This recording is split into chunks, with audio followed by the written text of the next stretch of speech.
every ounce of gold that's stored could be used in industry and maybe will be used in industry at some future date, right? But when you're storing your Bitcoin, you're not storing anything that anybody can ever use because you can't do anything with your Bitcoin. All you can do is hold it. And there's 20,000 other currencies that you can also hold that don't have any value. But actually, if you wanted to use a cryptocurrency as a medium of exchange or as a unit of account, there are hundreds of them that do it much better than Bitcoin.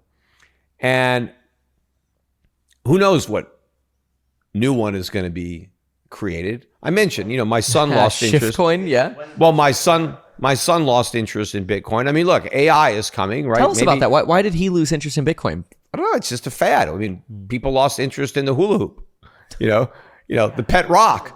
What happened? Once upon a time, people used to stuff phone booths.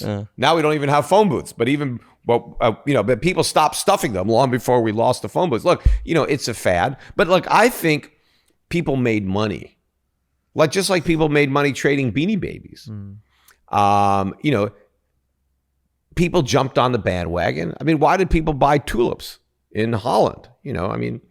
So it's happened. I mean, it's been a giant bubble. Again, part of the Fed, a lot of bubbles were inflated due to the Fed's cheap money and people looking for alternatives. But Bitcoin doesn't fix it. Look, if everybody, with Bitcoin, the problem is, so you take something that inherently has no value and we all just pretend that it has value. We agree it has value. And because we agree it has value, we want it. And because we've limited its supply, right, the price goes up. If more people want to buy it and there's no increase in supply, or the supply it increases slowly, the price is going to go up. But the problem is, what happens if people stop believing? What happens if new people don't want to buy it? It implodes. If it's all about buying and holding it, and the only use case is to hold it, and you only hold it because you think somebody else is going to want to pay you more for it in the future. Because if you want something, if you have Bitcoin, but you want a car, you want food, you want to buy a house, you want to take a vacation, you got to sell some Bitcoin.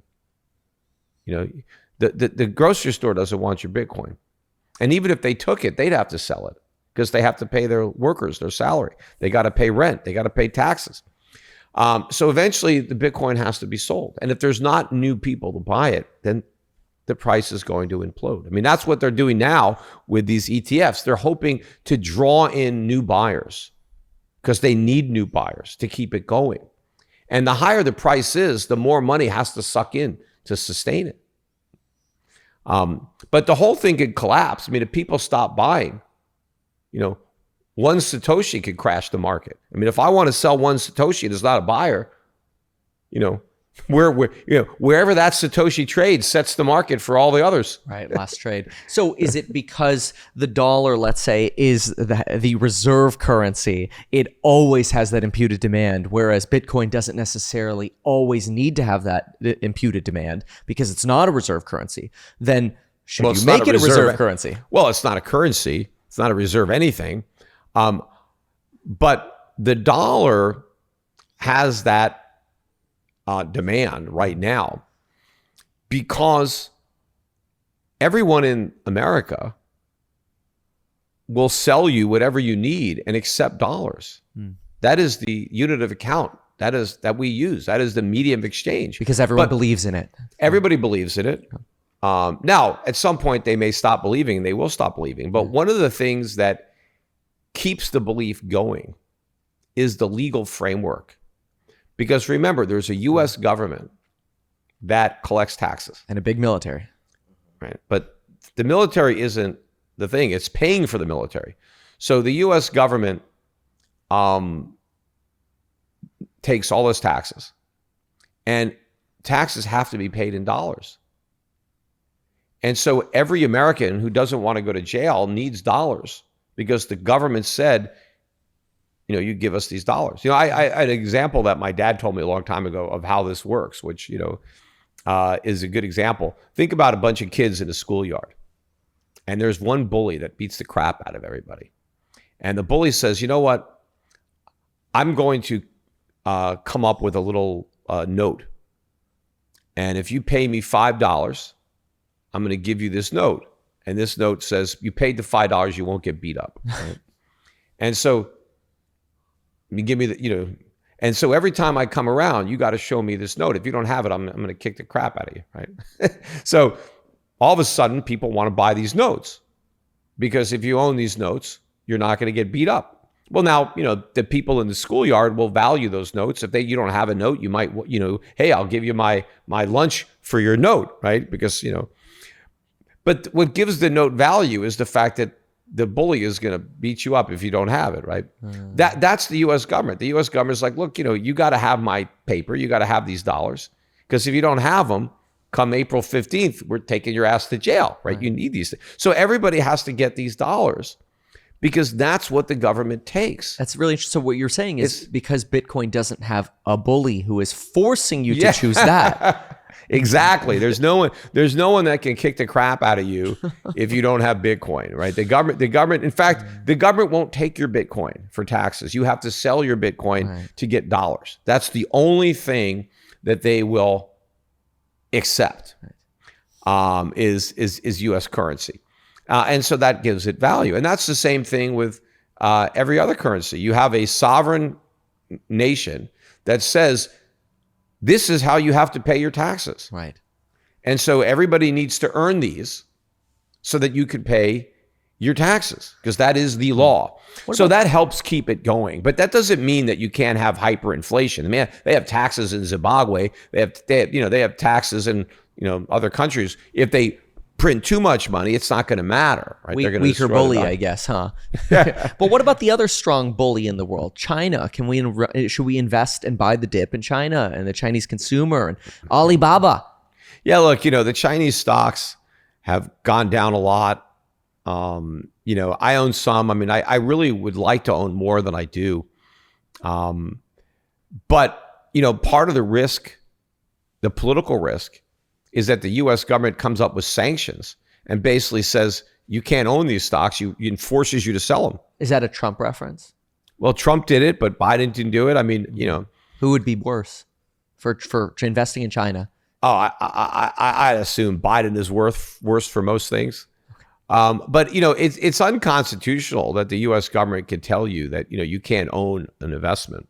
But if the government forces Americans to divest themselves of Chinese assets, it just benefits the person who gets to buy the assets. It might actually benefit China if they get to buy their assets back, right? They sell them to Americans and then they buy them back cheap. But look, China is the rising economic power. And yes, they are experiencing growth pains. They have problems. Some of them relate to they're hitching their cart to our wagon. I mean, they're accumulating trillions of dollars and they're financing exports. They're basically vendor finance. They vendor finance trillions of dollars of exports to the United States. That was a mistake. But these are growing pains. China is on the ascent. America is on the decline, from where we were as a world power. So we're on a different slope, unfortunately. They went from total government, complete communism, and they are introducing elements of capitalism into a communist structure. We went from almost pure free enterprise, and we've been gradually introducing socialism. So we're kind of, moving in opposite directions. We started at different points. The key is, have we passed? When do we get to the point where we're more socialist than they are? Right? You think that'll happen? Well, in a lot of things, it's already happened. I mean, it hasn't completely happened. But if you're like a small entrepreneur, you're a young kid, want to start a business, general business, join FINRA. Well, forget about FINRA. But if you're 20 years old and you want to go out and start a business, it's probably easier to do it in China. than it is here. Wow. I'm shocked by that. Why? Yeah, I mean, you have fewer forms and regulations and permits and licenses. And it's not just the federal government that licenses you. You have states and cities, there's all kinds of things, that, let's say you just wanted to, open up a barber shop and cut hair. You just can't do that. You need to get licensed as a hairdresser, as a hairstyler. You need to go to school. Wait, why can't I just cut people's hair? What the hell, It's like, what's the worst thing that happens? You get a bad haircut, you don't come back, a lot of people found out, my wife started cutting our hair during COVID. She did a pretty good job. She never took any lessons. She just has a little aesthetic, looks at the hair and, but yeah, it's the government makes it a lot harder. And then you have to keep all kinds of records. Yeah. When my grandfather came to this country, my father's father, he became a carpenter. He came here, he was 13, 14 years old. Didn't speak any English, didn't have any money. No welfare, no food stamps, no government assistance. He survived. And he started a small business, hired some people. He never became rich, but he was self-employed. But I don't know that he could have survived if he had to deal with workman's comp and payroll and tax, Social Security. He just probably collected some money and paid his workers with cash. He earned cash. And he probably didn't even keep records. He didn't pay any income taxes. That stuff started in the 30s, but when he came here, 1900, they didn't have any of that. 1890s, whenever he got here, it was like, wow. Wow. You didn't have, you wanted to start a business, you just started a business. You didn't have to keep all these books and records. Of course, it's easier to keep books and records now because we got computers, thankfully. They didn't have any of that stuff back then.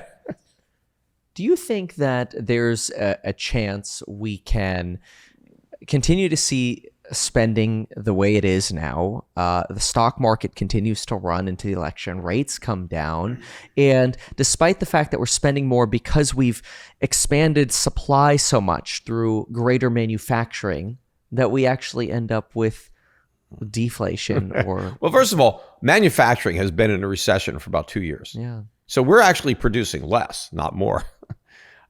We're importing more. So is capacity going up though? Maybe utilization. No, it's not. Okay. It's not. Now, some companies are starting to introduce AI in a way that is helping productivity, but we're not seeing it in the end results yet. Maybe things would be worse if we didn't have these gains.